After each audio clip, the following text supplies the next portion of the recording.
নবী এতটুকু কথা শুনলেন কি দিনের পথে এই ব্যক্তি সহযোগিতা করেছে, এই ব্যক্তি সাহায্য করেছে, এক রাত সাহাবী রাসূলদের খিদমত করেছে।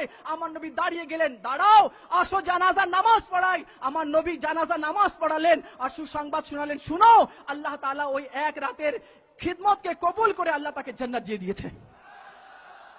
তো যে রাহে খোদাতে সফর করছে তার যে খিদমত করে তার কি সওয়াব রয়েছে, তার কি প্রতিদান আল্লাহ দান করলো। আসুন না আমরা সবাই নিয়ত করে নি, আজ আমার বোন বেপর্দা ভাবে চলছে, আজ আমার ভাই বেপর্দা ভাবে চলছে। কেউ দাড়ি রাখলে তাকে সমালোচনা করা হয়, কেউ যদি পাগড়ি বাঁধে তাকে নিয়ে সমালোচনা করা হয়। প্রিয় ইসলামী ভাইরা, আমরা নবী পাক সাল্লাল্লাহু আলাইহি ওয়াসাল্লামের উম্মতি রয়েছি, শাফাত পাওয়ার জন্য আমরা লালসায়িত রয়েছি, তারপরেও আমরা সুন্নাতের উপরে আমল করছি না।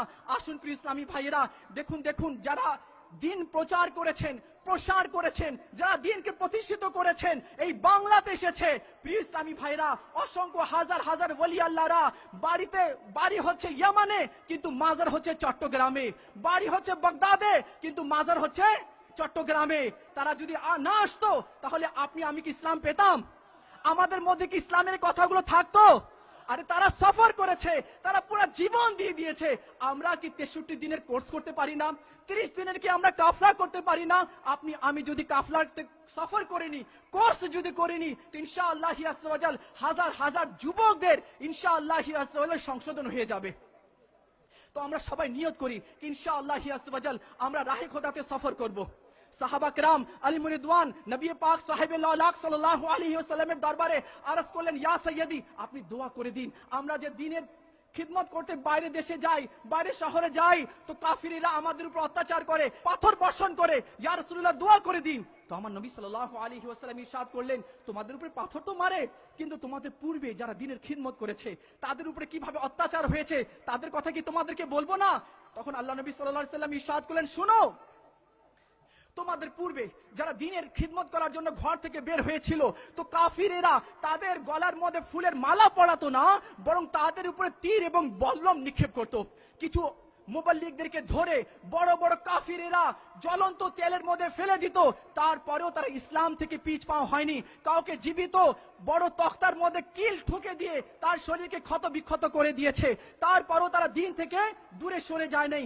আজ যে আমরা এই ইজতেমা পেয়েছি, আজ যে আমরা এখানে সমবেত হয়েছি, এর একটা কারণ হচ্ছে মদিনী কাফলা।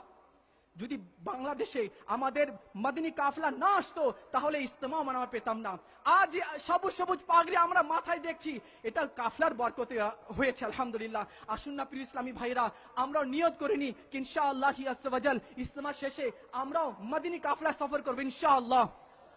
আমরা ভাবছি মদিনী কাফলায় সফর করলে কি পাওয়া যাবে?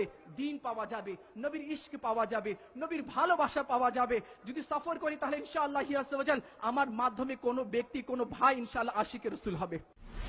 চট্টগ্রামে চলো চট্টগ্রাম, চট্টগ্রামে চলো চট্টগ্রাম, চট্টগ্রামে চলো চট্টগ্রাম, চট্টগ্রামে চলো চট্টগ্রাম। দিনের ইজতিমায়ে পাক চট্টগ্রামে, 3 দিনের ইজতিমায়ে পাক চট্টগ্রামে, চারিদিক থেকে আসছে কাফেলা চট্টগ্রামে।